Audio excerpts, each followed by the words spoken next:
Aujourd'hui, nous allons confectionner un étui à lunettes. Ce qu'il vous faut, c'est une chute de cuir assez grande pour pouvoir mettre une pièce de 18 sur 17 cm et demi. Un stylo. Alors il y a un stylo bic ou un stylo argent. J'avoue avoir une préférence pour un stylo argent puisque c'est un stylo facile à enlever sur le cuir. Il vous faut également une pince revolver et des rivets comme ceci. Des rivets mâles, des rivets femelles. Nous allons mettre en ligne le gabarit de l'étui à lunettes sans couture. Vous pouvez l'imprimer et relever le patron. Une fois que vous avez ça, vous avez votre patron évidé, vous avez évidé d'ailleurs avec la pince revolver. Prenez un stylo, mon stylo argent, et relevez, si vous le souhaitez, tout le détour du gabarit. J'avoue avoir une préférence pour couper directement pour ne pas avoir des traces de stylo sur le cuir. Le but, c'est vraiment pas de le tenir comme ça ou comme ça, puisque mine de rien, il y a quand même pas mal d'épaisseur au niveau du cuir. Et ça va nous permettre d'avoir une belle coupe bien nette. Voilà. Au niveau de l'arrondi, vous pouvez le faire en plusieurs fois si vous n'êtes pas à l'aise, comme ceci. Plusieurs petits traits, comme ça. Et sinon, si vous savez manier mieux le cutter, bon là je le fais d'un côté avec les petits traits pour vous montrer cette possibilité-là. Et sinon, vous pouvez faire directement l'arrondi. Mettez vos chutes de cuir de côté, vous pouvez toujours les réutiliser. Une fois votre pièce découpée suivant le patron, prenez votre stylo et relevez l'emplacement de chacun des trous. Ces trous vont être utilisés pour poser les rivets. Donc ici on va percer. Ça dépend de la taille de vos rivets, mais normalement la queue des rivets fait à peu près 2 mm.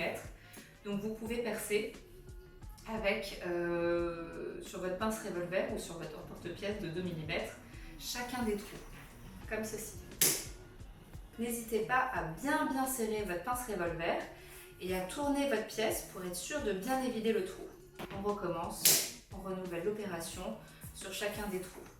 Ce qui est crucial dans cette étape, c'est vraiment de bien percer au niveau de votre marquage.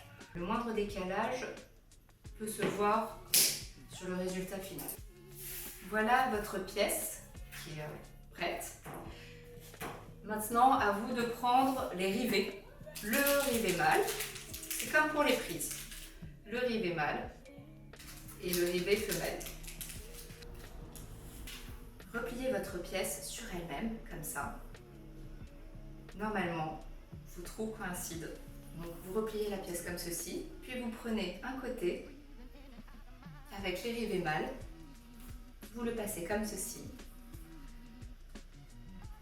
et vous clipsez de l'autre côté avec le rivet femelle. Comme ceci. Donc là, on va juste les clipser et ensuite on va les sertir. Donc toujours un côté rivet mâle d'un côté et rivet femelle ensuite de l'autre. Vous avez ça. Très bien. Maintenant, il faut les sertir. Je vous recommande de prendre un maillet. Ce qui est très important, c'est vraiment de choisir la longueur de la queue de vos rivets pour ne pas qu'il y en ait avoir des trop longues par rapport à votre conception. Sinon, ça peut vriller. Voilà. Donc là, on a un cuir à peu près, pas très épais, entre 1 mm 5 à presque 1 mm 8. Des rivets avec des queues à 4 mm, c'est très bien. Faites attention à vos doigts. Hein. Moi, ma matrice est toute petite, mais normalement, elles sont beaucoup plus grandes. Hein. Et voilà, vous avez votre étui à lunettes. Donc, on va pouvoir voir si tout rentre bien. Alors, celles-ci sont relativement petites, hein, comme lunettes. Et donc, voilà, on a quand même pas mal de place. Donc, vous avez confectionné votre propre étui à lunettes à partir de chutes de cuir. N'hésitez pas à nous suivre sur les réseaux. Nous allons faire de plus en plus de vidéos, tutos pour valoriser vos chutes de cuir.